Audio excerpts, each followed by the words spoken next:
天城型は艦隊整備計画88艦隊の巡洋戦艦で長門型や加賀型と並び将来の主力戦力を担うはずでした。しかし天城が巡洋戦艦として竣工することはなく、後に2番艦の赤城は航空母艦へと改装されることになりました。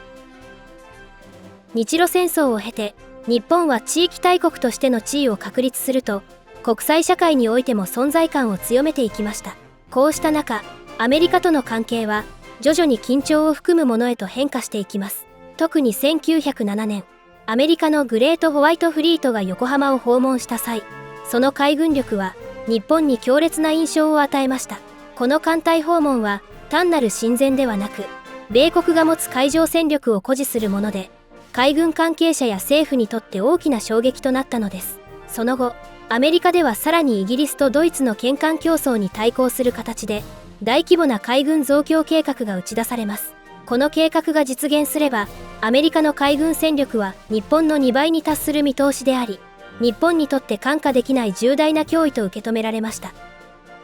このような国際情勢の変化を受けて、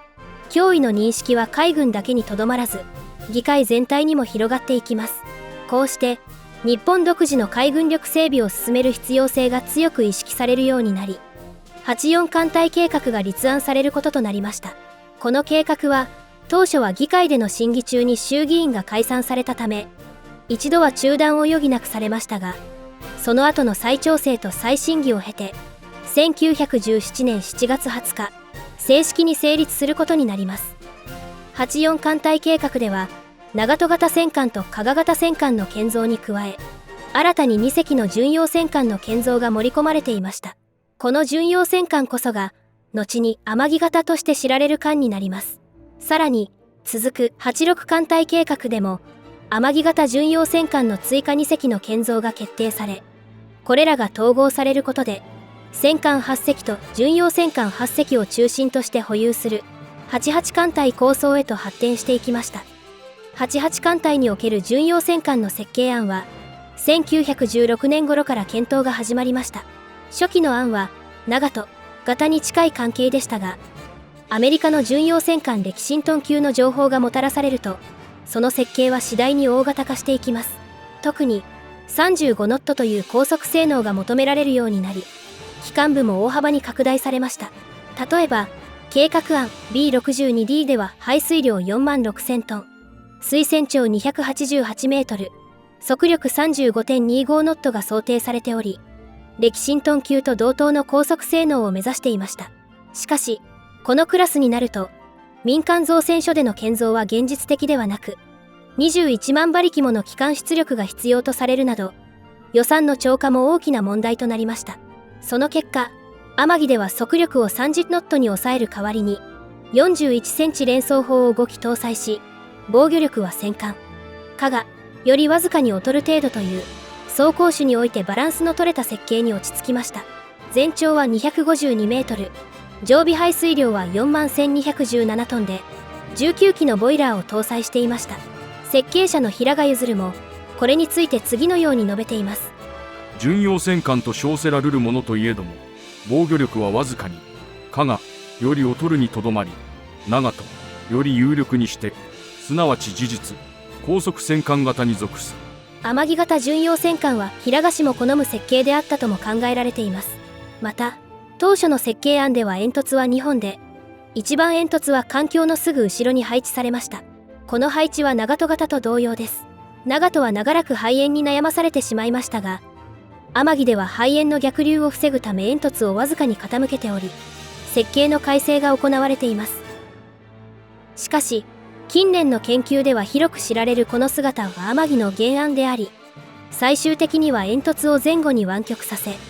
中間で一体化させた集合煙突型へと設計が変更されたことが明らかとなっています。このような屈曲した煙突は平賀氏の好むところではなく、最終的には彼にとっては不満が残るデザインとなってしまったかもしれません。この集合煙突の存在は、廃線に伴う資料の焼却や記録不足のため、長年あまり知られていませんでしたが、平賀アーカイブの公開と、その後の画像の高精度化などから、詳細な図面を参照することができるようになりました。天城型は88艦隊らしく、七脚章という特徴的なマスト構造を採用しています。また、鐘楼式の指令所は、加賀型よりも一段低く設けられていました。防御面では、長門型を上回る集中防御方式を採用し、原則装甲は 254mm で12度の傾斜を持たせることで、長門よりも薄いものの同等の垂直防御力を発揮しています。その分で浮いた重量は水平防御に回され、甲板装甲は長門型よりも強化されているのが特徴です。煙突周辺の防御については加賀よりも徹底されていませんでしたが、中甲板上に8インチのリングアーマーを設けて対応しています。加賀型に比べると副砲の配置も改良され、全部副砲は上甲板に設置されました。これにより、波の影響を受けづらくなり、射角も大きく改善されました。ただし、副砲は加賀よりも4門少ない、16門にとどまっています。天城型は88艦隊で初めて、航空機の搭載が設計段階から考慮された艦でもあります。当初の設計図には、4番主砲の上に滑走路と服用機が描かれていました。しかし、当時の技術水準や運用方針から、これは実現には至らず、後に設計図は軽竜気球の搭載へと変更されました。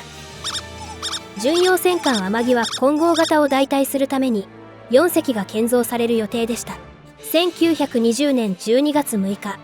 呉海軍工廠で2番艦赤城が寄港。続いて12月16日には横須賀で1番艦天城が寄港されます。さらに1921年11月22日には3番艦愛宕が三菱長崎造船所で、12月19日には4番艦高尾が神戸川崎造船所で寄港されました。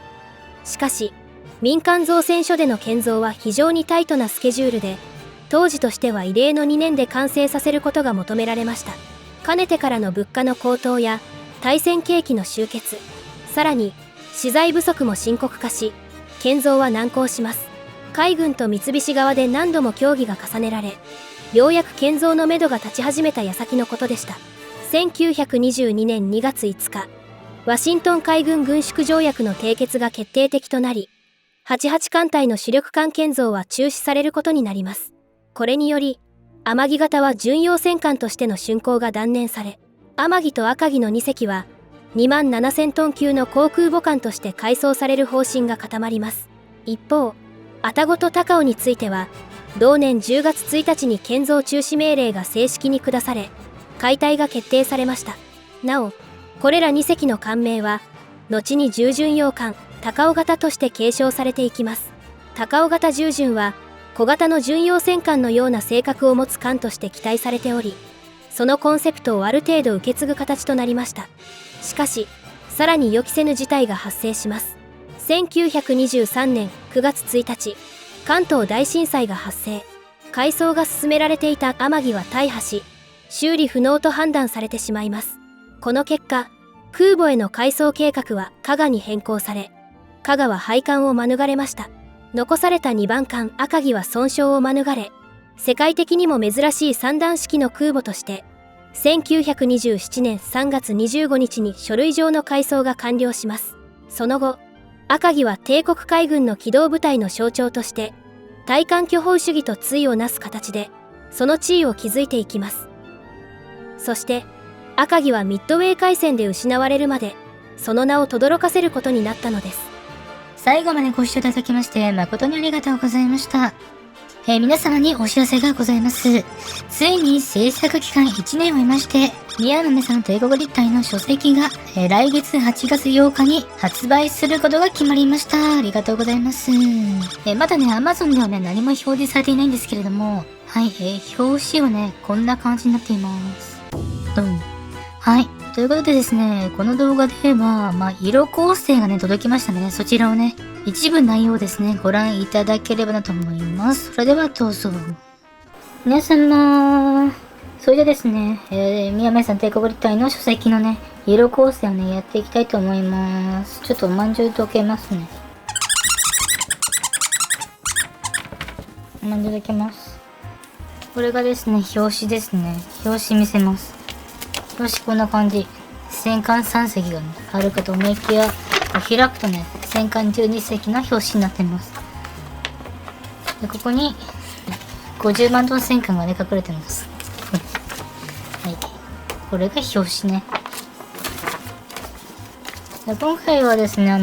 漫画家の大津山様にね、イラストを描いていただきました。ありがとうございます。これですね、イラストが、こう、教科書にね、高尚な本にありそうな感じのテイストでね、描いていただきました。2世。あ、山城ね。うん。山城。ほら、こういう感じで、それぞれの年代をね、この辺のソリ変わったよとかをね、そういったところ書いてます。これ山城の見上げたね、絵とかがあります。これが、1935年の山城ね。こういう感じ。